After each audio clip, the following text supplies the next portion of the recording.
হঠাৎ করে আকাশে হানা দিল ঘন কালো মেঘরাশি। আকাশ বাতাসও চাপিয়ে বৃষ্টি নামার জানান দিয়ে যাচ্ছে কালো কালো মেঘের দল।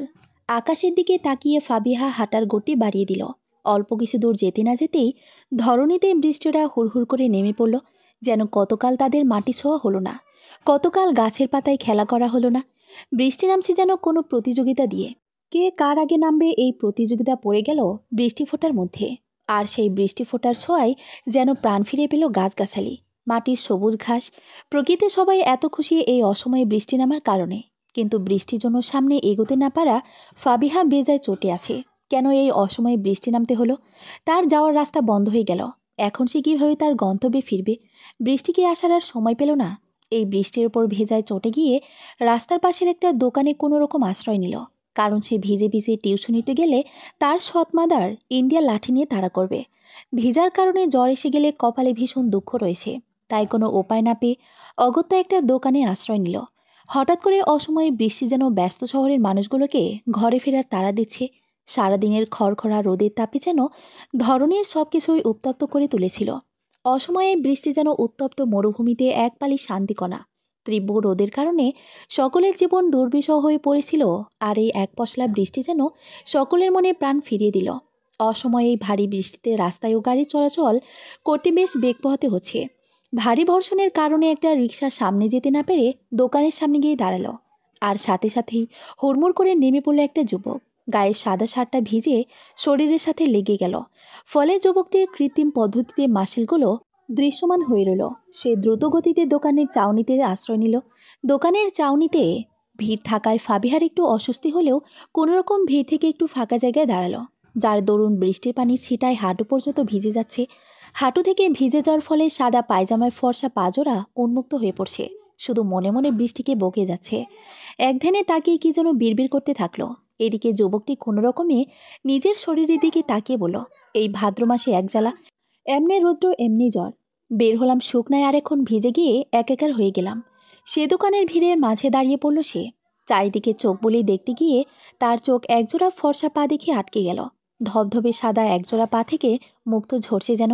সামনের দিকে মুখ করে থাকায় ব্যক্তিটার চেহারা দেখতে না পেলেও যুবকটি যেন একজোড়া পাতেই আটকে আছে। মনে মনে বলছে, আহা কি সুন্দর পা, না জানি চেহারাটা কেমন হয়। যুবকটি নিজের মনের কাছে এমন হাজারো কল্পনা করতে লাগলো। মেয়েটির চেহারা দেখার জন্য যেন যুবকটির চাতক পাখির মতো ছটফট করতে লাগলো। বেশ কিছুক্ষণ পর বৃষ্টি কমে গেল। বৃষ্টি কমার সাথে ফাবিহা তড়িঘড়ি করে বের হয়ে গেল। ওকে দেখে মনে হচ্ছে খুব গুরুত্বপূর্ণ কাজে যেতে দেরি হয়ে যাচ্ছে। আজ করতে না পারলে যেন তার জীবনটাই বৃথা। খুব দ্রুত পা চালিয়ে তার নিজ গন্তব্যে চলে যাওয়ার তারা দেখে যুবকটি তার ভ্রু কুটি কুচকে নিল। সে মনে মনে ভাবল, এমন হন্তদন্ত হয়ে কোথায় যাচ্ছে মেয়েটি। এদিকে ফাবিহা দ্রুত গতিতে তার টিউশনে পৌঁছে যাওয়ার জন্য হাঁটার গতি বাড়িয়ে দিল। কেননা বৃষ্টির কারণে আধা ঘন্টা দেরি হয়ে গেছে। টিউশনে পৌঁছাতে না পারলে তার টাকা কমে যাবে। পরীক্ষার কারণে টিউশনে বেশ গ্যাপ দেওয়া হয়েছে। আবার বৃষ্টির কারণে যদি যেতে না পারে তাহলে 1 মাস বেতনের টাকায় অনেকটাই কেটে যাবে। তাই ফাবিহা আর টিউশন কামাই করতে নারাজ। এদিকে বাসায় ঠিকমতো না পৌঁছালে তার কপালে ভীষণ দুঃখ আছে। তাই তো রকেটের গতিতে ফাবিহা হেঁটে যেতে লাগলো। যুবকটি মেয়েটির শুধু এক ঝলক চেহারা দেখতে পেয়ে সেখানেই থমকে গেল। ছেলেটি শুধুই একটা কথাই আওড়ালো, মাশাল্লাহ। ছেলেটি যখন স্বাভাবিক হলো তখন ফাবিহার চোখের আড়াল হয়ে গেল। যুবকটি এদিক ওদিক খুঁজতে লাগলো, কিন্তু কোথাও পেল না। কে রে নবাবজাদি, এখন আসার সময় হলো? কোন রাজকাম করে এলি যে এতক্ষণ পরে এলি? আমাকে কি তুই মুক্তি দিতে পারিস না? দুনিয়ার এত মানুষের মুক্তি মিলে যাচ্ছে, সেখানে আমার কপাল থেকে এই অপয়ের নিস্তার পাচ্ছি না। গাড়ির ওপর থেকে নামছে না। ফাবিহা টিউশনে গিয়ে তার স্টুডেন্ট পড়ায়ে ফিরতে ফিরতে সন্ধ্যা 7টা বেজে গেল। সারাদিন কলেজ শেষে টিউশনি করে বাসায় মাত্র পা রাখল। আর তার সৎমা ফরিজা কথাগুলো বলে উঠলেন। ফাবিহার যখন বয়স 5 তখন তার মা মারা যান। ফাবিহার ভাইকে জন্ম দিতে গিয়ে তার মা অতিরিক্ত রক্তক্ষরণের কারণে মারা যান। আর তার ভাইয়ের জন্মদিনের 3 দিনের মাথায় এই সুন্দর পৃথিবীর মায়া ত্যাগ করেন। সাথেই কঠিন নিষ্ঠুরতম মানুষদের মাঝে ফাবিহাকে রেখে যান। ফাবিহার বাবা আর তার মায়ের বিয়ে হয়েছিল পারিবারিকভাবে। বিয়ের পরে হাদিসা বেগমের বাবার বাড়ির সাথে তেমন সম্পর্ক না থাকায় মেয়ে মারা যাবার পরও কেউ ফাবিহার খোঁজ তেমন নিত না। এদিকে ফাবিহার বাবা আলী আহমেদ স্ত্রীর মৃত্যুর শোকে একেবারে ভেঙে পড়েন। ফাবিহার বাবার বন্ধু তারিক রহমান বন্ধুর মানসিক অবস্থার কথা চিন্তা করে ফাবিহার জন্য হলেও নতুন বউ বিয়ে করতে বলেন। তারিক রহমান দেখে শুনে একটা ভালো ফ্যামিলির মেয়ের সাথে আলী আহমেদের সাথে বিয়ে করান। প্রথম প্রথম ফাবিহার সৎমা ফারিজা খাতুন আদর করলেও তার 3 বছর পর থেকে পরিবর্তন হয়ে গেল। ফাবিহার বয়স যখন 8 বছর, তখন ফরিজা খাতুনের কোল আলো করে একটা মেয়ে সন্তান আর একটা ছেলের সন্তানের জন্ম দেন। যমজ 2 সন্তানের জন্মের পর থেকে ফরিজা খাতুন যেন এক অন্যরকম মানুষে পরিণত হয়ে গেছে। উঠতে বসতে ভুল ধরা থেকে শুরু করে বিভিন্ন রকম কথা শোনাতে শুরু করে, এমনকি শারীরিকভাবে নির্যাতন শুরু করে। ফাবিহাকে এক প্রকার কাজের মেয়েতে পরিণত করে দিয়েছিল ফরিজা খাতুন। ফাবিহা অতি উজ্জ্বল ফর্সা হয় তিনি হিংসা করতে শুরু করেন, কেননা তার মেয়ে রুবি আর রবিন শ্যামবর্ণের হয় ফাবিহাকে আরও সহ্য করতে পারে না। ফাবিহার বাবা প্রবাসে থাকায় মেয়ের বিষয়ে তেমন কিছুই জানেন না। ফাবিহা পড়ালেখায় ভালো ছিল বিধায় কষ্ট করে স্যারদের সহযোগিতায় সে পড়ালেখা করে। এসএসসি পাশের পর থেকে টিউশনি করে নিজের খরচ নিজে চালাতে শুরু করে। এতেও তাকে অনেকটাই কষ্ট করতে হয়। প্রতিদিন ফরিজা খাতুনের কথা তো আসেই, তার টিউশনের বেতনও অর্ধেকটা দিয়ে দিতে হয়। ফরিজা খাতুন টাকার বিনিময়ে ফাবিহাকে টিউশন করতে দেয়, তবুও সকাল আর রাতের রান্না ফাবিহারই করতে হয়। এভাবেই চলছে তার দিন। এখন সে অনার্স 4র্থ বর্ষের স্টুডেন্ট। নিজের পড়ার খরচ চালাতে বাবার থেকে 1 টাকাও নিতে পারে না। কারণটা তার সৎমা। তার বাবার চোখে তার সৎমা তাকে অনেকটাই খারাপ বানিয়ে দিয়েছে। এমনকি তিনি ফাবিহার সাথে কথাও বলেন না এখন। সময়ের সাথে সাথে আলী আহমেদ মেয়ের প্রতি নিজের দায়িত্ব আর কর্তব্য থেকে দূরে সরে গেছেন। এগুলো নিয়ে ফাবিহার এখন কষ্ট হয় না, বরং সে এগুলোতে অভ্যস্ত হয়ে গেছে। তাই তো এখন এসে শুধু একটা কথাই বলল, মা, বৃষ্টির কারণে দেরি হয়ে গেছে, এক্ষুনি আসছি আমি রান্না করতে। এ বলে ফাবিহা তার রুমে চলে গেল। সেই সকালে অল্প দুমুঠো পান্তা ভাত খেয়েছিল, দুপুরেও কিছু খাওয়া হয়নি। টিউশনি 3টাতে যে কতটুকু নাস্তা দেয় ওটা খেয়ে পার করে দেয় সারাটা দিন। ফ্রেশ হয়ে রান্নাবান্না করে সবাইকে খাইয়ে নিজের জন্য যে অল্প দুমুঠো ভাত ছিল সেটা ডাল দিয়ে খেয়ে নিল। সারাদিনে এই অল্প ভাতই তো পেটে যায়। সেটা খেয়ে সব কাজ করে ঘুমাতে চলে গেল। সারাদিনের ক্লান্তিতে নিজের পড়ার সময় বলতে আধা ঘন্টা সময়। আজ সেটাও হলো না। বৃষ্টির কারণে দুপুরের দিকে আধা ঘন্টা দেরি হয়ে যাওয়ায় আজ পড়তে পারল না। বিছানায় গা এলিয়ে দিয়ে সে মাঝে মাঝে ভাবতে থাকে, এই জীবনটা এত জটিল না হয়ে কি পারত না? মা নামক মানুষটা তাকে ছেড়ে চলে না গেলে হতো না? কি হতো যদি মায়ের সাথে সেও চলে যেতে পারত? তাহলে তো আর তার এত কষ্টের সম্মুখীন হতো না। কেন বাবা নামক মানুষটা এত বদলে গেল? মা ঠিকই বলে, সত্যি আমি একটা অপয়া। মা নেই, বাবা থেকেও নেই, নানা বাড়ি থেকেও নেই, কখনো যাওয়াই হয় না নানা বাড়িতে। কেন আর 5টা মানুষের মতো আমার জীবনটা সহজ হলো না? কেন জটিলতায় পড়ে গেল আমার জীবনটা? মানুষ বলে রূপ থাকলে নাকি সব কিছুই জয় করা যায়, কিন্তু আমার ভাগ্যের রূপটাই কাল হয়ে দাঁড়িয়েছে। এই রূপের কারণে আমার জীবন বিষাক্ত হয়ে গেছে। কেন এমন হলো আল্লাহ? খুব কি ক্ষতি হতো আমার মা বেঁচে থাকলে? কেন চলে গেলি মা এই নিষ্ঠুর মানুষগুলোর মাঝে আমাকে একা রেখে? মা, তুমি কি দেখছো না আমার কষ্টগুলো? তাহলে কেন ফেলে চলে গেলে? এসব ভাবতে ভাবতেই কখন যে ঘুমিয়ে গেল নিজেই জানে না। আজানের শব্দে ঘুম ভেঙে গেল। প্রতিদিনের মতোই সব কাজ করে ক্যাম্পাসে চলে গেল।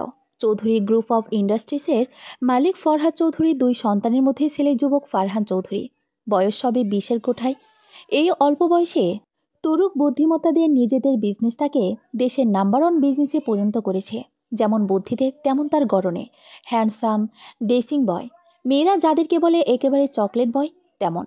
খুব অল্প বয়সে বাবার বিজনেসটাকে উচ্চতার শিখরে পৌঁছালেও ফারহান সাধারণ জীবনযাপন করতে খুবই পছন্দ করে।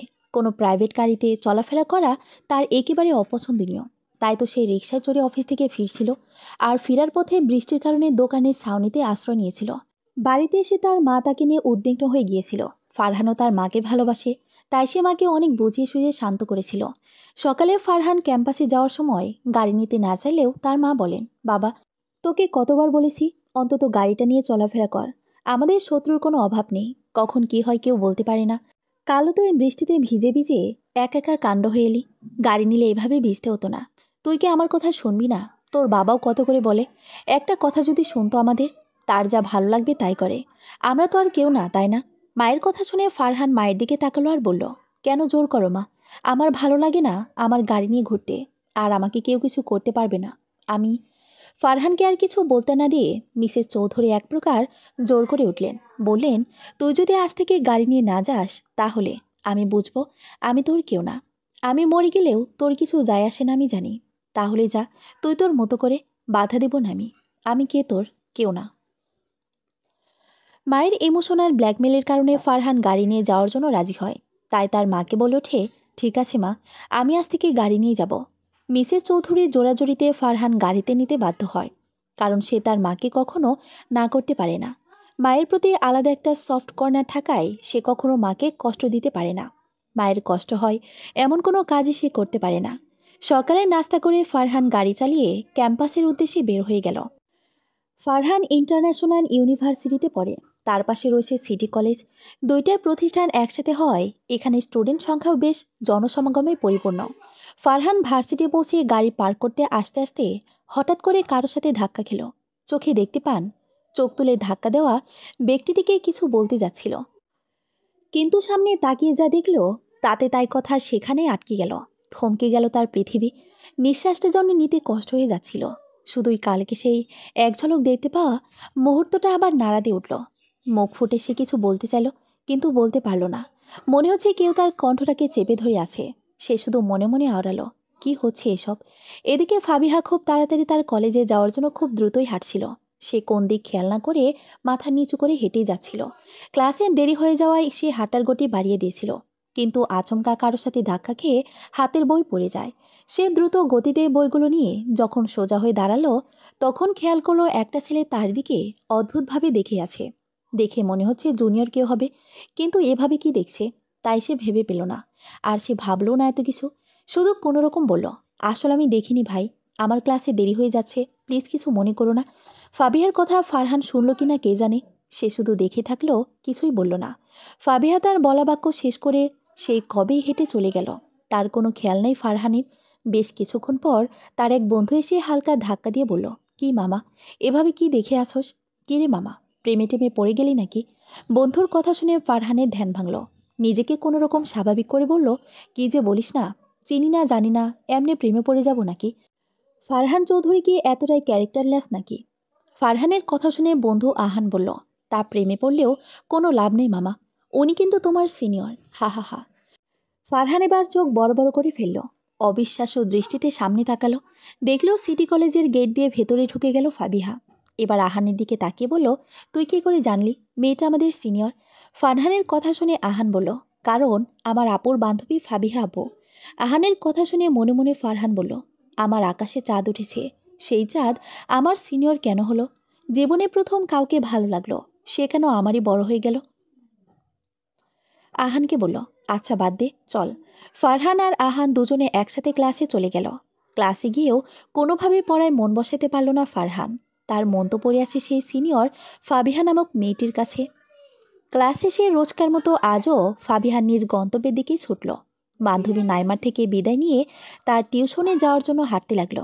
দুপুরের কড়া রৌদ্রময় আকাশ হঠাৎ করে মেঘে ঢেকে গেল।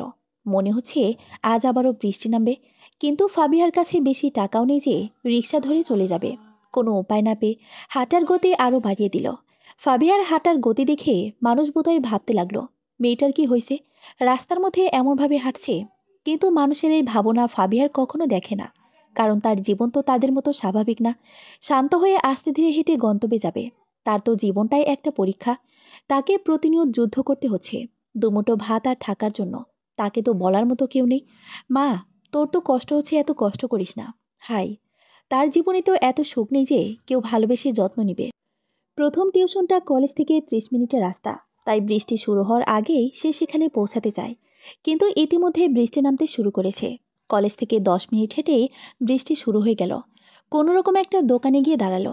2 দিন ধরে এই বৃষ্টির কারণে সে ভীষণ কষ্টে পড়ে যাচ্ছে। হাতে তেমন টাকাও নেই যে ছাতা কিনবে। মাসের প্রায় শেষের দিকে তার হাত প্রায় খালি হয়ে যায়। এইবার পরীক্ষার ফি দেওয়ার কারণে অতিরিক্ত টাকা যা ছিল তাও দিয়ে দিয়েছে। এখন শুধু কোনো রকম যাওয়ার আর আসার গাড়ি ভাড়াটাই আছে। এইগুলা থেকে বাড়তি খরচ করলে তার হাঁটা ছাড়া আর কোনো উপায় থাকবে না। তাই তো দেরি হলেও কিছু করার নেই, এটা তার নিয়তি। এদিকে ফারহান গাড়ি নিয়ে চলে যাওয়ার সময় একটা দোকানের সামনে ফাবিহাকে দেখতে পায়। মিষ্টি কালারের একটা 3 পিস পরিহিত, চুলগুলো বেনুনি করে পেছনে, চোখে কাজল দেওয়া। এতেই যেন তাকে পরিধি থেকে বেশি সুন্দর লাগছে। উজ্জ্বল ফর্সা হয়, মিষ্টি কালারের কাপড়টা যেন ফাবিহার সৌন্দর্য আরও বাড়িয়ে দিল। রাস্তার অপর পাশে গাড়ি থামিয়ে ফারহান ফাবিহাকে খুঁটিয়ে খুঁটিয়ে দেখছিল। এমন সময় তার মোবাইলটা বেজে উঠল। ফাবিহার দিক থেকে চোখ সরিয়ে মোবাইলে রাখলো। দেখলো তার পিএ ফোন করেছে। ফোনটা রিসিভ করে বলল, তোমাকে না বললাম আমাকে ফোন দিতে হবে না, আমি ঠিক সময় পৌঁছে যাব। অপর দিক থেকে মেলি কণ্ঠে বলে উঠল, সরি স্যার, সবাই অপেক্ষা করছে আপনার জন্য, তাই ফোন দিতে বলেছে এমডি স্যার। ফারহান বলল, আসতেছে, আমি বাবাকে বলে দাও। এ বলে ফোন কেটে দিল। ফোন কাটায় মিনা যেন হাঁপ ছেড়ে বাঁচল। ফারহান যতই ক্রাশ কর্মত হোক না কেন, তার গম্ভীর কণ্ঠে বলা কথা শুনলে মিনার যেন প্রাণটা বেরিয়ে যায়। পরিবারের কারণে চাকরি করা, না হলে সে এমন বসের কাছেও জন্মেও চাকরি করতে কিনা জানি না। স্বামী আর সন্তানের মুখে খাবার দিতে দেয় চাকরি করা। মানুষের জীবনে কত ধরনের দুঃখ থাকে সেটা কেউ জানে না। এই তো মিনা বেগম ভালোবেসে বিয়ে করেছিল, হঠাৎ একদিন গাড়ি অ্যাক্সিডেন্ট করে তার স্বামী পঙ্গু হয়ে পড়ে। আর সেই থেকে স্বামী আর 2 সন্তানের মুখে খাবার তুলে দিতে জীবন ঝুঁতে নেমে পড়ে। মিনা ফরহাদ চৌধুরীর দিকে তাকিয়ে বলল, স্যার, ফারহান স্যার আসতে বলতেছে। মিনার কথা শুনে মিস্টার চৌধুরী বলেন, ঠিক আছে, মিটিংয়ের সব ব্যবস্থা করো। মিনা মাথা নেড়ে চলে গেল। এদিকে ফারহান গাড়ি নিয়ে অফিসে চলে আসলো। প্রায় 2 ঘন্টা পর মিটিং শেষ করে নিজের কেবিনে বসে মাথাটা একটু এলিয়ে দিল। সাথে সাথেই ফাবিহার চেহারা ভেসে উঠল। ফট করে চোখ দুটো খুলে ফেলল। মনে মনে বলছে, 2 দিন ধরে এসব কি হচ্ছে আমার সাথে। ফারহান বাবাকে বলে, আজ সন্ধ্যার আগেই অফিস থেকে বের হয়ে গেল, গাড়ি নিয়ে বাসায় চলে গেল। সে যখন বাসায় পৌঁছালো তখন সন্ধে 6টা বেজে গেছে। বাড়ির কলিং বেল দিয়ে দাঁড়ালো। কাজের মেয়ে শাহিদা এসে দরজা খুলে দিল। বাড়িতে ঢুকে নিজের রুমে যাওয়ার আগেই তার পাজোড়া সেখানেই থেমে গেল। সাথে তার পুরো দুনিয়া থমকে গেল। ফাবিহা কলেজ শেষ করে সেই দুপুরে টিউশনি গিয়ে পরপর 2টা টিউশনি করে বিকেল 4:15 গড়িয়ে গেল। তারপর সে তার 3য় টিউশনের উদ্দেশ্যে হাঁটতে লাগলো। ফাবিহার এই টিউশনটাই সবচেয়ে ভালো লাগে। এই টিউশনে ফাবিহা ভালো বেতন পায়। বাকি টিউশনগুলো থেকে এই টিউশনে ফাবিহা একটু বেশি সম্মান পায়। চৌধুরী বাড়ির একমাত্র মেয়েকে পড়ায় ফাবিহা, বেতনটাও তেমন ভালো দেয়। সাথে প্রতিদিন নাস্তা তো আছে। ফাবিহা শিরিনকে যখন পড়াতে আসলো তখন বিকেল 4:30 বেজে গেছে। বৃষ্টির কারণে এই 2 দিন পড়াতে যেতে একটু দেরি হয়ে যাচ্ছে। সাথে বাড়িতে গিয়ে পৌঁছাতে পৌঁছাতে 7টার উপরে হয়ে যাচ্ছে। আজও ফাবিহার দেরি হয়ে গেছে। শিরিন খুব ভালো স্টুডেন্ট। শিরিন 5ম শ্রেণীতে পড়ে, তাই ফাবিহারও একটু বেশি সময় দিতে হয়। ফাবিহার পড়ানো যখন শেষ হয় তখন ঘড়িতে সন্ধ্যে 6টা। ফাবিহা চলে যাওয়ার জন্য মাত্র ড্রয়িং রুমে পা দিয়েছিল, অমনি ফারহানের সামনে পড়ল। এদিকে ফারহান বাড়ি ঢুকে মাত্র নিজের ঘরে যাওয়ার জন্য পা বাড়ালো, আর সামনে থাকাতে সে যেন থমকে গেল। সামনের মানুষটিকে এই সময় সে এখানে এভাবে আশা করেনি, আর না কল্পনা করেছে যার জন্য ছটফট করছে সে এভাবে সামনে পড়ে যাবে, তারও আবার তারই বাড়িতে। না, আহনাফ হয়তো ভুল দেখছে। সে এখানে কিভাবে হতে পারে? নিজের চোখকে বিশ্বাস করতে বেশ বেগ পেতে হলো। তাই তো আশ্চর্য হয়ে গিয়ে বলেই ফেলল, আপনি? না মানে আপনি এখানে? ফারহানের কথায় ফাবিহা অবাক হয়ে বলল, তুমি? না মানে তুমি এখানে কি করো? ফাবিহার কথায় ফারহান মনে মনে বলল, যার জন্য সারাদিন ছটফট করতেছি সে এখন আমার ঘরে? আমি জানতেই পারলাম না। যাকে দেখার জন্য মনটা আকুপাকু করছিল সেই আমার ঘরে। কি আজব ডেস্টিনি। শুধু মুখে বলল, হ্যাঁ, এটাই তো আমার প্রশ্ন। আপনি এখানে কি করে? 1 মিনিট 1 মিনিট, আপনি কি শিরিনের ম্যাম? ফারহানের কথায় এবার ফাবিহা বলল, হ্যাঁ, আমি শিরিনের ম্যাম। তার মানে তুমি হচ্ছ শিরিনের ভাই ফারহান? ফাবিহার কথায় ফারহান বলল, জি। এবার ফাবিহার সব কিছুই ক্লিয়ার। এতদিন শিরিনী থেকে তার ভাই সম্পর্কে শোনা সেই ভাই হচ্ছে ফারহান, যার সাথে আজ সকালে ক্যাম্পাসে ধাক্কা খেয়েছিল। ফাবিহা বলল, আচ্ছা তাহলে এখন আসি, অনেক দেরি হয়ে যাচ্ছে। এ বলে ফাবিহা যাওয়ার জন্য পা বাড়ালো। অমনি ফারহান বলল, তাহলে চলেন, আমি পৌঁছে দিয়ে আসি আপনাকে। ফারহানের কথায় ফাবিহা তাড়াতাড়ি করে বলল, না না না, তোমার যেতে হবে না, আমি যেতে পারবো। ফাবিহার কথায় ফারহান এবার খুব জোর দিয়ে বলল, বললাম তো আমি পৌঁছে দেব। আমি আপনার মতামত জানতে চাইনি, না আপনার, না শুনতে চেয়েছি। ফারহানের এমন কথায় ফাবিহা পুরোপুরি শকড। সে যেন কথা বলতেই ভুলে গেছে। কি বলে ছেলেটা? এই কিছু মুহূর্তের পরিচয়ে ছেলেটা কিভাবে কথা বলছে আমার সাথে, একেবারে অধিকার দেখাচ্ছে। এবার ফাবিহা ভীষণ রেগে গেছে। তাই তো সে দাঁতে দাঁত চেপে বলল, আমি একা যাব মানে একাই যাব, কাউকে যেতে হবে না। তোমার সাহস কি করে হয় আমার সাথে এভাবে কথা বলার? একজন অপরিচিত ব্যক্তির সাথে কিভাবে কথা বলতে হয় জানো না? আমার সাথে ভদ্রভাবে কথা বলো। এই বলে হনহন করে হেঁটে চলে গেল। ফারহানকে কোনো কথা বলার সুযোগও দিল না। কিন্তু ফারহান তো ফারহানই, সে কি আর বসে থাকে? সেও বেরিয়ে গেল ফাবিহার পিছে পিছে। ফাবিহা চৌধুরী বাড়ি থেকে বের হয়ে হেঁটে হেঁটে নিজের বাড়ির উদ্দেশ্যে চলে গেল। এদিকে ফারহান কিছু দূরত্ব রেখে রেখে ফাবিহাকে নজরে রাখছে, কিন্তু ফাবিহাকে সে বুঝতে দেয়নি। প্রায় 20 মিনিট হেঁটে ফাবিহা একটা একতলা পুরনো বাড়ির সামনে এসে দাঁড়ালো। একটা লম্বা করে নিঃশ্বাস নিয়ে আবার ছেড়ে দিল। তারপর তাড়াতাড়ি করে ঘরের ভিতর ঢুকে গেল। ফারহান পেছন থেকে দেখে নিল ভালো করে। জায়গাটাও তেমন একটা ভালো নয়, রাস্তাঘাটের অবস্থাও একেবারে যাতা। বাড়িটা দেখে মনে হচ্ছে বেশ পুরনো। সব কিছু ভালো করে দেখে নিয়ে ফারহান সেখান থেকে চলে গেল।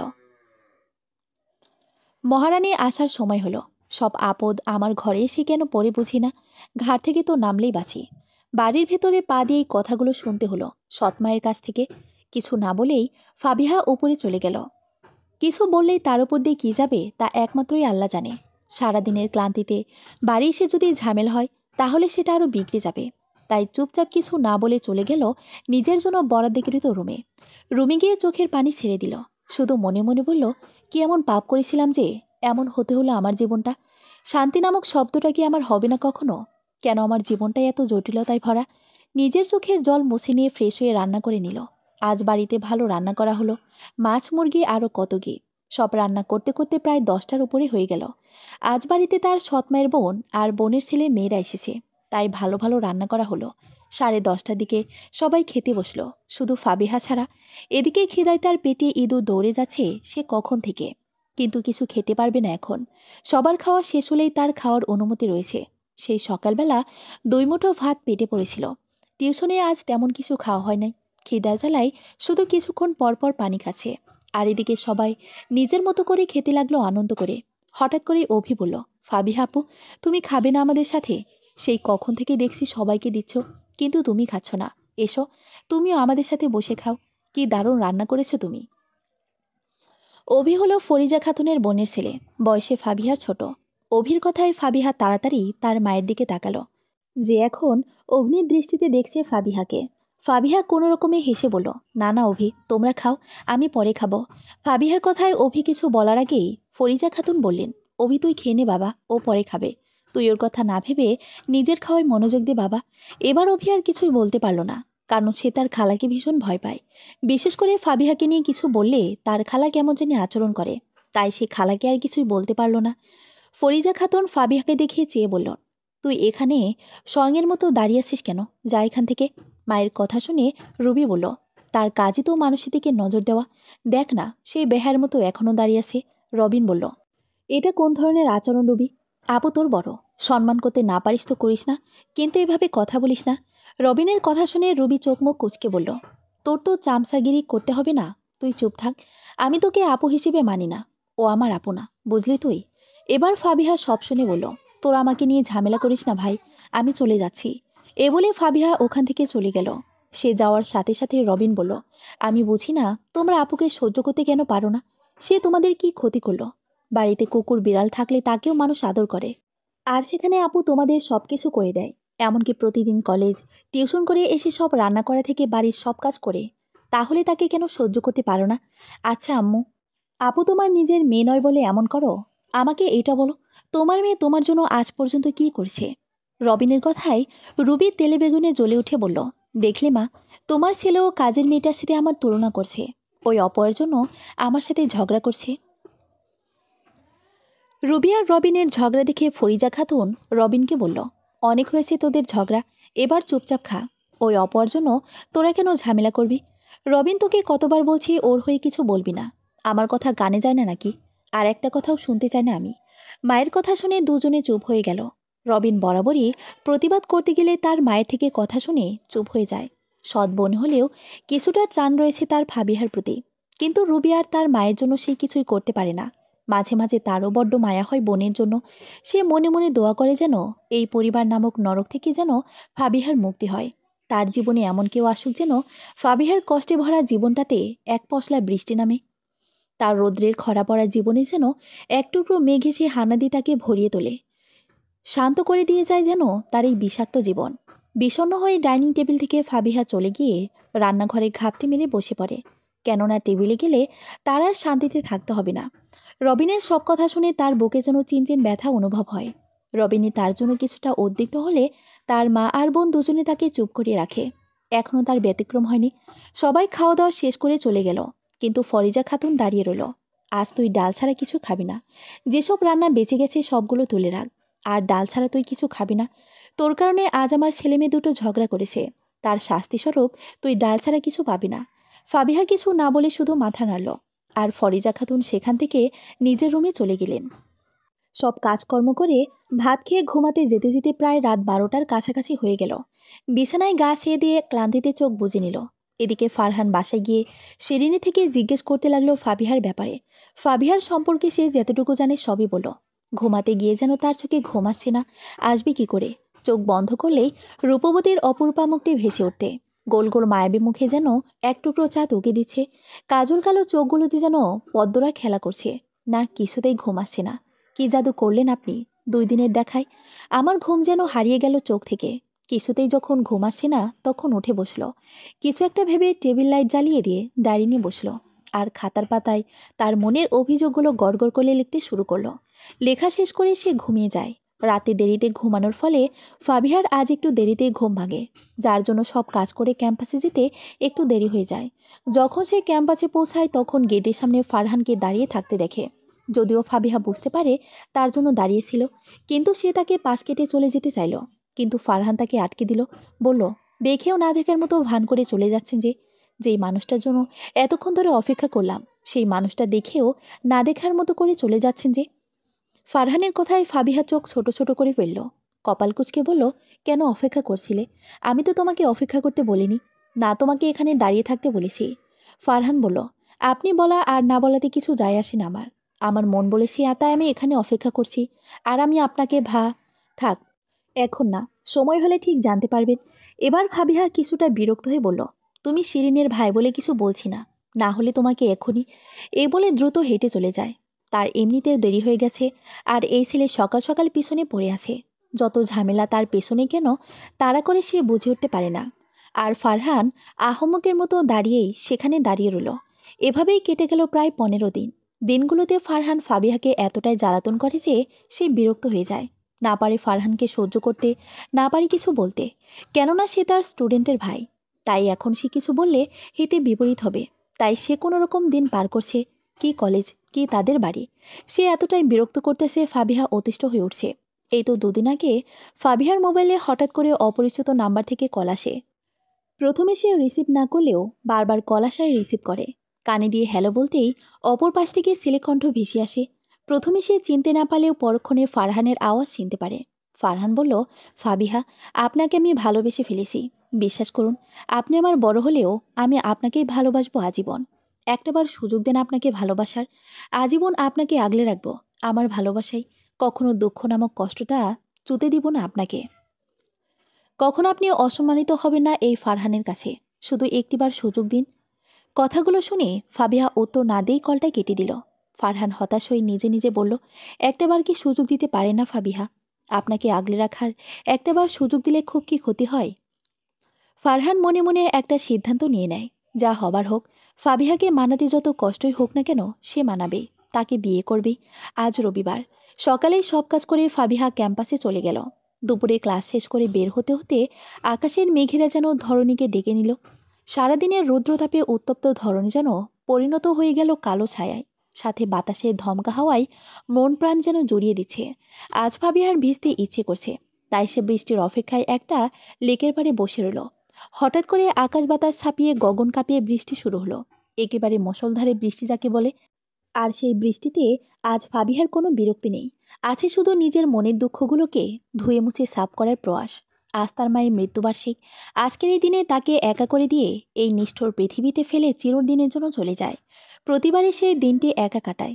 এই দিনে তার সব টিউশনি বন্ধ রাখে, আর ক্যাম্পাসের পাশের একটা ছোট লেকে একটা সময় কাটায়।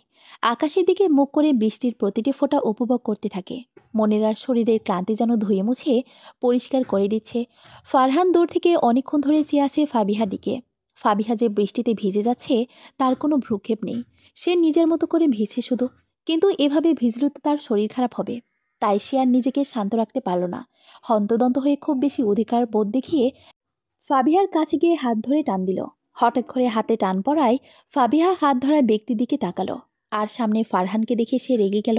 রাগের চোটে তাকে কিছু বলতে না দিয়েই হঠাৎ করে হাত ছাড়িয়ে ঠাস করে গালের মধ্যে সজোরে থাপ্পড় বসিয়ে দিল। হঠাৎ এমন হয় ফারহান যেন অবাক হয়ে গেল। গালের মধ্যে হাত দিয়ে দাঁড়িয়ে রইল, আর ফাবিহার রাগে গজ গজ করতে করতে বলতে শুরু করলো, কি পেয়েছো তুমি? আমাকে কি একটু শান্তিতে থাকতে দিবে না? তুমি কি চাও বলো? আমার এই নরকময় জীবনে কি একটু শান্তিতে থাকতে পারবো না? না নিজের ঘরে শান্তিতে থাকি না, বাহিরে এসে তোমার জন্য শান্তিতে থাকি। কি পেয়েছে সবাই মিলে? আমি মরে যাই, তাই তো? ফাবিহার কথায় ফারহান পুরোই অবাক হয়ে গেল। আহত কণ্ঠে বলল, আমি আপনাকে শান্তিতে থাকতে দিচ্ছি না ফাবিহা। ভালোবাসা কি এতটাই অপরাধ যে আপনি শান্তিতে থাকতে পারছেন না? এই বলে ফারহান ফাবিহার দিকে তাকালো। ফাবিহা দাঁতে দাঁত চেপে বলতে শুরু করলো, কিসের ভালোবাসা? এগুলো ভালোবাসা না, এগুলো তোমার মোহ, অল্পদিনের ফ্যান্টাসি মাত্র। তোমার কি মনে হয় জীবনটা একটা পুতুল খেলা? যাকে ভালো লাগলো তার জন্য তার পিছে পড়ে যাব, যা মন চায় তাই করব? তোমার বোনকে পড়াই বলেই এতদিন কিছু বলিনি। তোমার কি মনে হয় আমার জীবনটা অন্য 5টা মেয়ের মতো স্বাভাবিক? না, এই নিষ্ঠুর দুনিয়ায় আমিটাকে টিকিয়ে রাখতে দিনরাত যুদ্ধ করছি। প্রতিটি মুহূর্তের কষ্টটাকে নিজের কাছে চাপিয়ে দিচ্ছি প্রতিনিয়ত। এই নিষ্ঠুর দুনিয়া সম্পর্কে তোমার কতটুকু ধারণা আছে? এখানে এই আমিটা বাঁচিয়ে রাখতে তোমার বোনসহ 3টা টিউশনি করি। সারাদিন দুমুঠো ভাত খেয়ে দিন পার করে বাড়িতে গিয়ে সেই নরক জীবন যাপন করি। একমুঠো শান্তির জন্য বাইরে যেতে হয় যাতে নরক জীবনটা ভুলে গিয়ে আগামীর দিনটার অপেক্ষায় থাকতে পারি। আর তুমি কি করছো? একটু থেমে আবার বলতে শুরু করলো, তুমি কি দেখে আমাকে ভালোবাসতে গেলে? এই রূপ, তাই তো? এই রূপটা আমার কাল বুঝতে পারলে তুমি? এই রূপটা আমার জীবনটাকে নরক বানিয়ে দিল। এই রূপটার জন্যই সেদিন ওই নরপিশাচটা যদি আমার জীবনের কলঙ্ক না লাগাতো, তাহলে এই আমিটার জীবন অন্যরকম হতো। এটা বলে সে ধপ করে মাটিতে বসে পড়ল। আজ তার কষ্টগুলো দলাপাকে বেরিয়ে যেতে চাচ্ছে। নিজের কষ্টগুলোকে এই বৃষ্টির মাঝে বিলিয়ে দিতে চায়। আজ ধুয়ে যাক সব কষ্ট, নিজের নিকৃষ্ট অতীত, বিষাক্ত দিনগুলো যেন ফুরিয়ে যাক এই বৃষ্টির ফোঁটায়। খুব করে চাইছে সে তার মায়ের কাছে চলে যেতে। মায়ের কাছে গিয়ে মা গন্ধটা শুষে নিতে ভীষণভাবে ইচ্ছে জাগছে। কিন্তু মা তো আর নেই, আল্লাহ তো তাকেও নিচ্ছে না। এই নরক জীবন থেকে মুক্তি তো পাচ্ছে না সে। এদিকে ফারহানের কানে শুধু একটা কথাই বাজতে লাগলো, এই রূপটা আমার জীবনটাকে নরক বানিয়ে দিল। এই রূপটার জন্যই সেদিন ওই নরপিশাচটা যদি আমাকে কলঙ্ক না লাগাতো, তাহলে এই আমিটার জীবন অন্যরকম হতো। বারবার ভাবতে লাগলো ফাবিহার জীবনে কি হয়েছিল, কি কারণে তার এত এত কষ্ট। আচ্ছা, তার সাথে কি খারাপ কিছু হয়েছিল? না না, এটা হতে পারে না। এসব ভাবতে ভাবতে তার চোখ কখন যে রক্তবর্ণ ধারণ করেছে সেটা নিজেও জানে না। এবার ফাবিহার দিকে চোখ দিয়ে দেখল একবার, মেয়েটা আজ ভেঙে পড়েছে। সে কখনো ফাবিহাকে এমনভাবে দেখেনি। এবার সে ফাবিহার সামনে বসে রক্তচোখে গম্ভীর কণ্ঠে বলল, কি হয়েছিল আপনার সাথে? কে ওই নরপিশাচ? বলুন আমায়। ফারহানের কথা শুনে ফাবিহা তার চোখের দিকে তাকালো। সাথে সাথে তার ফিরলে চমকে উঠল। সে ফারহানকে এভাবে কখনোই দেখেনি, এতটা রেগে যেতে দেখেনি। তার কথার মধ্যে কী যে ছিল যার দরুন ফাবিহার ভিতর পর্যন্ত নাড়িয়ে দিল। ফাবিহা সন্ধিয়ান কণ্ঠে জানতে চাইল, সেটা জেনে তুমি কি করবে? সাথে সাথে উত্তর এলো, আপনার জেনে লাভ নেই, যখন জানার তখন জানবেন। বলুন কি হয়েছিল আপনার সাথে? খুব অধিকার বোধ নিয়ে গমগম সুরে কথাটি বলল। আর ফাবিহা যেন পুরোই আশ্চর্য হয়ে গেল। তখনই ঠিক করলো বলার, পুরনো সেই ক্ষতটা কাউকে বলে যদি একটু শান্তি পাওয়া যায়, তাহলে সেই শান্তিটা পেতে চায় সে। তাই বলতে শুরু করলো, আমার যখন বয়স পাস, তখন আমার মা ছোট ভাইটাকে জন্ম দিতে গিয়ে মারা যায়। 3 দিনের মাথায় ভাইটাও আমাদের ছেড়ে চলে যায়। বাবা নতুন বিয়ে করে। সৎমা কেমন হয় শুরুতেই জানতে পারিনি। তাকে আমার মায়ের মতো ভালোবাসতাম। কিন্তু আমার যখন 8 বছর বয়স, তখন মায়ের যমজ বাচ্চা হয়। রুবি আর রবিনের জন্মের পর থেকে মা পরিবর্তন হয়ে যায়। পরিবর্তনটা এতটাই খারাপ মানসিকতার হবে সেটা কখনো বুঝতে পারিনি। দিন দিন আমি মায়ের চোখের বিষ হয়ে উঠলাম। যেই মা 3 বছর আমাকে আগলে রেখেছে মায়ের মতো করে, সেই মা আমাকে দিনের পর দিন নির্যাতন করতে লাগলো। বাবা বাইরে থাকায় সে কিছু জানতো না। আমি জানি বাবা মায় আজও ভালোবাসে। কিন্তু ওই যে বললাম, নরপিশাচটা আমার জীবনটাকে কলঙ্কিত করে দিল। আমি কিছু না করেও সকলের কাছে কলঙ্কিত হয়ে গেলাম। সেদিন থেকে হারিয়ে ফেললাম আমার শান্তি নামক বস্তুটা। সেবার আমি সবে 15 বছরে পা দিলাম মাত্র। বাবাও আসলো বাহির থেকে। বাবা নামক মানুষটাকে পেয়ে আমি ভুলে গিয়েছিলাম সৎমা নামক মানুষটার কথা। বাবা আসায় তিনি তেমন কিছু বলতে পারেন না। বাবার সামনে কিছু না বললেও বাবা না থাকা অবস্থায় ঠিকই বলতেন। সেইবার বাবা এসেছিল আমার জন্মদিনের 1 সপ্তাহ আগে। আমি বাবাকে আবদার করে বসি আমার জন্মদিন পালন করার জন্য।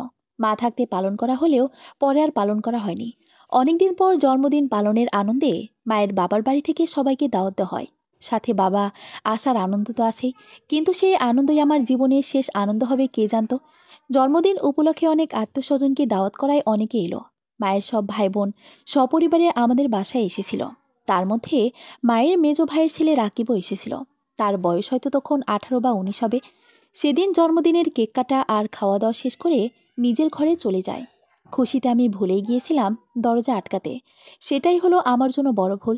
সেদিন রাকিব ভাইয়া আমার রুমে এসে আমার সাথে খারাপ কিছু করতে চেয়েছিল, আমার ঘুমের সুযোগ নিয়ে আমার সাথে, কিন্তু পারেনি। আমার ঘুম ভেঙে যাওয়ায় আমি চিৎকার করে উঠি, কিন্তু ততক্ষণে অনেকটাই দেরি হয়ে গেছে। সে আমার হাত দিয়ে আমার ঠোঁটের লিপস্টিক মুছে দিয়ে প্রমাণ করতে চেয়েছিল আমি তাকে আমার ঘরে ডেকেছি, আর সেটাই করলো ওই অমানুষটা। আমি যখন চিৎকার করে উঠি তখন সবাই হন্তদন্ত হয়ে আমার রুমে আসে, কিন্তু তারা এসে দেখে আমি যে সময় চিৎকার দিয়ে উঠলাম তখন রাকিব ভাইয়া আমার 2 হাত তার কলারে চেপে ধরে বলতে লাগলো, এটা কি করছো ফাবিহা, ছাড়ো।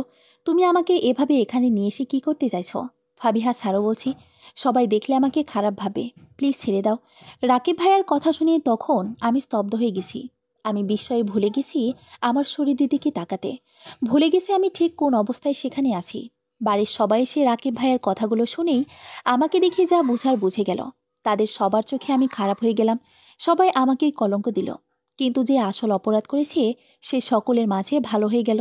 সেই ঘটনার পর থেকেই নেমে আসলো আমার জীবনের অভিশপ্ত দিন। সেই দিনের পর থেকে এই আমিটা বেঁচেও মরার মতো, বলতে পারো কিছু না করেও কলঙ্ক মাথায় নিয়ে বয়ে বেড়াচ্ছি দিনের পর দিন। হাজারো নির্যাতন সহ্য করছি বছরের পর বছর। আমি খুব বেশি তখনই আশ্চর্যিত হয় যখন জানতে পারি এই সব কিছুর পেছনে আমার সৎ মায়ের কিছুটা হাত ছিল। সে চেয়েছিল আমাকে ঘর থেকে বের করে দেওয়ার, কিন্তু বাবা বের না করলেও আমার সাথে আর সম্পর্ক রাখেনি। বাড়িতে বের না করলেও আমার ভরণ পোষণ সব কিছু বন্ধ করে দেয় মা। এমনকি আমার পড়াশোনা বন্ধ করে দিতে চেয়েছিল, কিন্তু আমি বাবাকে আমার কলঙ্ক দেওয়ার পেছনে তার হাত আছে এটা বলে দেব বললে কোনোরকম পড়াশোনা করতে দেয়। এসএসসি পর্যন্ত বিনা বেতনে পড়লেও ইন্টার থেকে টিউশন করিয়ে নিজের সব খরচ বহন করছি। আমার বাবাও আমার কাছ থেকে মুখ ফিরিয়ে নিল। একবারও কেউ জানতে চায়নি সত্যিটা কী ছিল। সারা জীবনের জন্য আমার কপালে কলঙ্কের দাগ বসে গেল।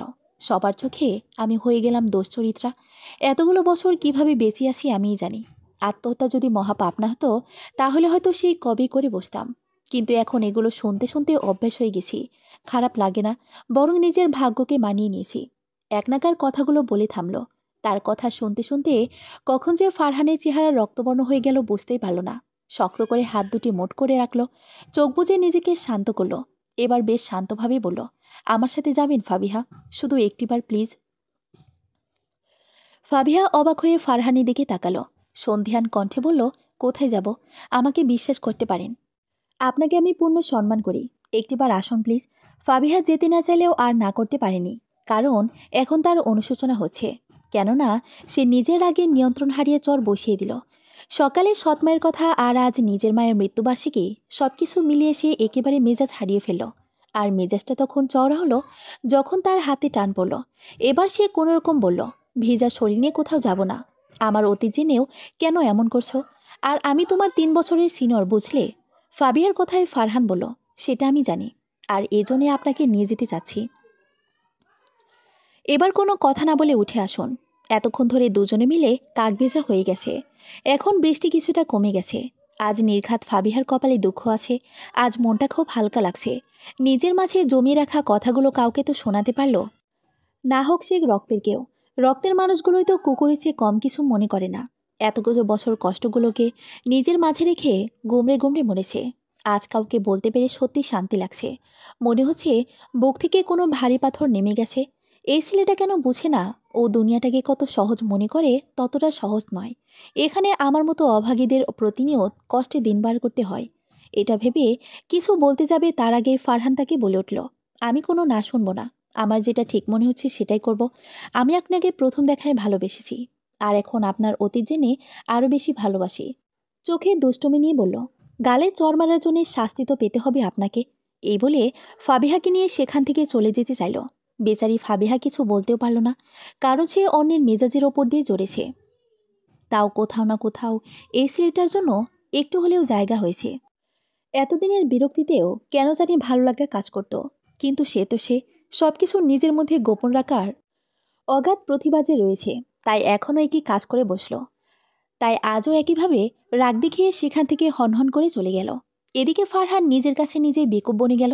এই মাত্র কি হলো তা বুঝে ওঠার আগেই ফাবিহার সামনে থেকে হাওয়া হয়ে গেল। ফাবিহা চলে গেছে এটা বুঝতে পেরে বেচারা মনে মনে বলল, এটা একদম ঠিক করলে না ফাবিহা। এবার দেখুন এর শাস্তি আপনি কিভাবে পান। এই বলে সেও চলে গেল। প্রায় 1 ঘন্টা নাগাদ ভিজে ফাবিহার শরীর গরম গরম ভাব নিচ্ছে, বোধহয় জ্বর আসতেছে। সে বাড়িতে এসে কোনো দিকে না তাকিয়ে সোজা নিজের রুমে গিয়ে ফ্রেশ হয়ে নিল। আজ টিউশনি না থাকায় এই সময়টা একটু ঘুমাতে পারবে, তাই না খেয়ে কোনো মতে ঘুমিয়ে গেল। কিন্তু ঘুম বাবাজি ধরার আগেই দুপুরে বৃষ্টির সময় ঘটে যাওয়া ঘটনা চোখের সামনে ভেসে উঠতে লাগলো। বারবার ফারহানের চেহারাটাই ভেসে উঠতে লাগলো। তার নিজেরও অপরাধবোধ কাজ করছে। তার এতটা রেগে যাওয়া ঠিক হয়নি। সে তো খারাপ মতলবে তার হাত ধরেনি, তাহলে কেন এমনটা করলো সেটাই বুঝতে পারে না। কাল কিভাবে তার বোনটাকে পড়াতে যাবে। অপরাধবোধে ফাবিহা নিজের কাছে যেন ছোট হয়ে যাচ্ছে। এসব ভাবতে ভাবতে কখন যে চোখ লেগে আসলো বুঝতেই পারল না। আর এদিকে ফারহান বাড়ি এসে মার বাবাকে বলল কিছু গুরুত্বপূর্ণ কথা বলতে চায়, তাই সে এখন বাবা মায়ের সামনে বসে আছে। সে প্রথমে বলল, আমি জানি আম্মু, তুমি আব্বুর থেকে সিনিয়র ছিলে, আর তোমরা রিলেশন করে বিয়ে করেছিলে। আম্মু, আমি জানি না তোমরা আমাকে কেমন চোখে দেখবে, কিন্তু আমি একজনকে খুব ভালোবাসি। তাকে ছাড়া আর কাউকে বিয়ে করতে চাই না। কিন্তু আমি যে মেয়েটাকে ভালোবাসি সে আমার থেকে সিনিয়র। আর মেয়েটাকে তোমরা চিনো, এমনকি তার সম্পর্কে তোমরা সব জানো। ছেলের কথা শুনে মিস্টার চৌধুরী আর মিসেস চৌধুরী অবাক হয়ে গেলেন।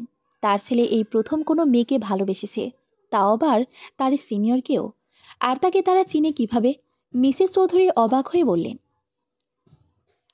তাকে আমরা কিভাবে চিনি সেটা তো বুঝলাম না। তুই কাউকে ভালোবাসিস ভালো কথা, এখন বল তুই কি করতে চাস। মায়ের কথা শুনে ফারহান বলল, তোমরা চিনো তো শিরিনের ম্যাম ফাবিহা। ছেলের কথায় দুজনে অবাক হয়ে বলল, কি? মার বাবার এমন রিয়াকশন দেখে ফারহান কিছুটা ঘাবড়ে গেল, কিন্তু পরে মায়ের কথা শুনে অবাক হয়ে গেল। তার মা বলল, তুই সত্যি ফাবিহাকে ভালোবাসিস? আমার এতদিনের ইচ্ছে তাহলে তুই পূর্ণ করছিস। আমি অনেক আগে থেকেই তোর বাবাকে এই বিষয় নিয়ে কথা বলেছি, কিন্তু তোর বাবা বলল ফাবিহা তোর থেকে বড়, আর তুই যদি মেনে না নিস তাহলে। সেই ভয়ে আমি এতদিন কিছু বলিনি। আর ফাবিহার মা আমার বান্ধবী ছিল স্কুলের। তার বিয়ের পরে আর কোনো যোগাযোগ না থাকায় ওর মাকে ভুলেই গিয়েছিলাম। কিন্তু একদিন ফাবিহার থেকে জানতে পারি তার মা মারা গেছে, আর সৎ মা আছে। মায়ের কথা শুনে ফারহান মাকে জড়িয়ে ধরল, বলল, তাহলে কালকেই ওদের বাড়িতে গিয়ে সব কথাবার্তা ফাইনাল করে আসবে। আর একটা কথা, ওর সৎমা ভালো না, তাই যদি বিয়ে না দেওয়ার চেষ্টা করে তাহলে ফাবিহাকে এখানে নিয়ে আসবা। আমি চাই না ফাবিহার আর একটা দিনও ওই বাড়িতে খারাপ মহিলাটার কাছেই থাকুক। ফাবিহা আসতে না চাইলে যেভাবে নিয়ে আসা যায় সেভাবে নিয়ে আসবা। ছেলের কথা শুনে বাবা মা দুজনে যে তাদের অতীত দেখতে পাচ্ছে। তারাও রিলেশন করে বিয়ে করেছিল, কিন্তু পরিবার তাদের সম্পর্কে মানতে নারাজ ছিল। পরে দুজনকে সুখী দেখে মেনে নিয়েছিল, কিন্তু তাদের ছেলের সাথে তারা এমনটা করবে না। ছেলে যাকে নিয়ে সুখী থাকতে চায় তাকেই তারা ছেলের বউ হিসেবে মেনে নেবে। আর মেয়েটা সম্পর্কে তারা তো সব জানে, তাই এ নিয়ে কোনো দ্বিমত নেই। তাই দুজনে বললেন, কালে আমরা ফাবিহাতের বাড়িতে যাব তোদের বিয়ের কথা বলতে। আমি জানি ফাবিহাকে কিভাবে রাজি করাতে হয়, তুই চিন্তা করিস না। মা বাবার সাথে আলোচনা শেষ করে রুমে গিয়ে মোবাইল হাতে নিল। মোবাইলের মেসেজ অপশনে গিয়ে কিছু লেখা টাইপ করলো, যার মধ্যে ছিল, আমার প্রথম ভালোবাসা শুরু হয়েছিল কোনো এক মেঘলা দিনে। এই ভালোবাসার পূর্ণতা দিব সেই মেঘলা দিনে। আজকের কাজটার জন্য শাস্তিস্বরূপ তোমাকে সারা জীবনের জন্য নিজের করে নিব ফাবিহা। আজ থেকে তোমার নরক দিন আর থাকবে না, কথা দিলাম। এই আমিটা আজ থেকে তোমার সুখের কারণ হব, তোমার স্নিগ্ধ পরশের আবেশ হব, তোমার আকাশের তারা হব, এক আকাশসম ভালোবাসার প্রেমিক হব। ভালোবাসি ফাবিহা, কোনো কারণ ছাড়াই তোমাকে ভালোবাসি। মৃত্যুর আগ পর্যন্ত এই ভালোবাসা শেষ হবে না প্রিয়তমা। লেখাগুলো ফাবিহার নাম্বারে সেন্ড করে দিল। আর সে চোখ বুঝে ফাবিহার বলা কথাগুলোর গভীরতা অনুভব করতে লাগলো। রাকিবের কথা মনে পড়তেই চোখ মুখ শক্ত হয়ে এলো। হাতে মোবাইল নিয়ে কাকে যেন বলল রাকিবের ব্যাপারে তথ্য বের করে দিতে, আর তাকে ধরে তার আস্থানায় নিয়ে যেতে। এরপর শান্তিতে চোখ বুঝে নিল। মাত্র ঘুম হানা দিচ্ছিল চোখে, এমন সময় টুং করে মেসেজ নোটিফিকেশন আসায় খুব বিরক্ত হলো। হাতে মোবাইল নিয়ে সাইলেন্ট করতে গিয়ে নাম্বারটা দিকে চোখ পড়ে কৌতূহলে সে মেসেজ সিন করলো। লেখাগুলো পড়ে বুকের কোনো এক জায়গায় নতুন করে ভালো লাগা কাজ করছে যেন। মনের প্রজাপতিরা হয়তো ডানা মেলে উঠতে শুরু করলো। আপন মনেই হেসে দিল। তারপর সে ঘুমিয়ে পড়ল। পরের দিন 10টার দিকে বাড়িতে হঠাৎ করে শিরিন আর তার মা বাবা আসলো। ফাবিহার জ্বর হওয়ায় সে কলেজে যায়নি। ফাবিহা তাদের দেখে বেশ অবাক হয়ে গেছে। ফরিজা খাতুনে কিছু বুঝে উঠতে পারল না, কারণ তিনি এদিকে কখনো দেখেনি। ফাবিহা বলায় কিছুটা সন্দিহান হয়ে বললেন, আসলে আমি বুঝতে পারছি না আপনারা হঠাৎ আমার ঘরে কেন। ফরিজা খাতুনের কথায় মিসেস চৌধুরী বলল, আমরা আপনার বাড়ির বড় মেয়ে মানে ফাবিহাকে দেখতে এসেছি। আমার একমাত্র ছেলের বউ করে নিয়ে যেতে চাই ফাবিহাকে। মিসেস চৌধুরীর কথা শুনে ফরিজা খাতুন বললেন, আপনারা সব কিছু জেনে এসেছেন ওর সম্পর্কে, নাকি আজ বলবেন ওকে দেখে চোখ সরাতে না পেরে এসেছেন? আর যখন ওর চরিত্র সম্পর্কে জানলেন তখন পালিয়ে যাবেন? ফরিজা খাতুনের কথায় মিসেস চৌধুরী চোখ মুখ কুঁচকে বলে উঠলেন, মেয়েটা আপনার নিজের নয় মানলাম, কিন্তু আপনি দেখছি বস্তির মেয়েদের থেকেও খারাপ মানসিকতার মহিলা। যার সম্পর্কে আপনি বলেছেন তার মায়ের সম্পর্কে আমার খুব ভালোই জানা আছে। আর ওর চরিত্র কীরকম সেটা আপনার মতো মহিলা থেকে জানতে হবে না। আমি যদি কিছু বলি তাহলে আপনার গায়ে লাগতে পারে। এদের কথা শুনে ফাবিহার চোখ দিয়ে আপনা আপনি পানি বের হয়ে আসলো। সে ভেবে পায় না এই মানুষগুলো নিজের না হয়েও তার জন্য এমন মরিয়া হয়ে উঠেছে, আর নিজেরগুলো কুকুরের চেয়েও খারাপ আচরণ করে। কি কপাল আমার! এদের কথার মাঝে একটা ছেলেকণ্ঠ ভেসে আসলো। পিছন থেকে বলল, মা হতে পারেন না। আর ওর চরিত্র নিয়ে কথা বলার অধিকার আপনাকে কে দিয়েছে?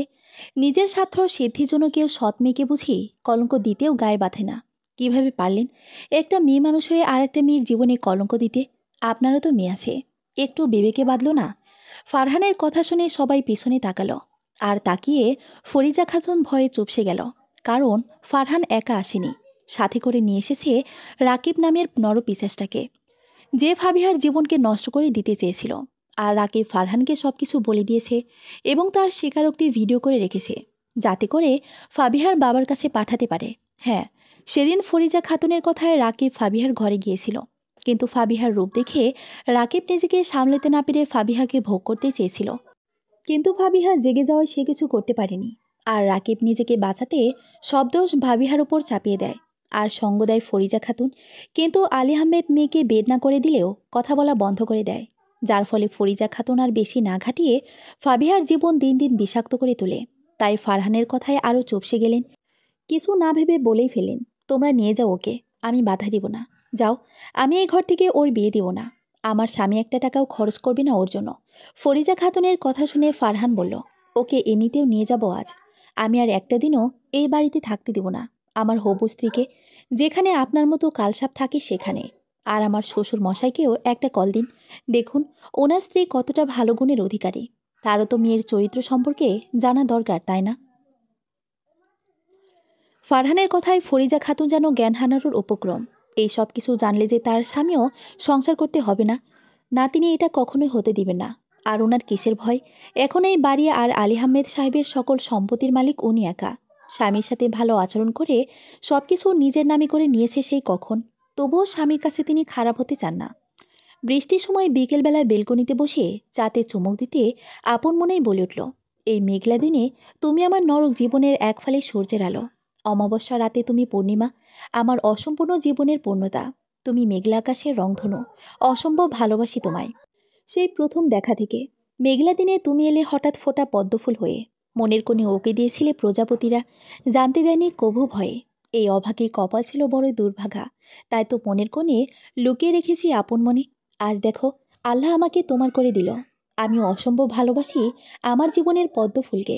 সেই মেঘলা দিনের প্রথম দিন থেকে ফারহানের কথায় সে পিছনে ফিরে তাকালো, দেখল হাসি মুখে দাঁড়িয়ে আছে সে। আর ফারহান ধোয়া ওঠা চায়ের কাপটা টেনে নিয়ে ফাবিহার যেদিকে ঠোঁট লাগিয়ে চা খেয়েছিল সেই ঠিক জায়গাতেই সে চুমুক বসালো, আর তৃপ্তি ভরে খেয়ে বলল, এই অমৃত আমি আজীবন চাই। ফাবিহা শুধু খিলখিল করে হেসে দিল। সে বুঝে পায় না এই ছেলে কিভাবে এত ভালোবাসে তাকে।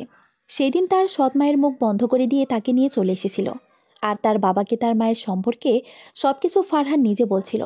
সেদিন ঘরোয়াভাবে অল্প সংখ্যক মেহমান নিয়ে তাদের বিয়ে হয়ে যায়, আর এক সপ্তাহ পর বড় করে বিয়ের অনুষ্ঠান করা হয়।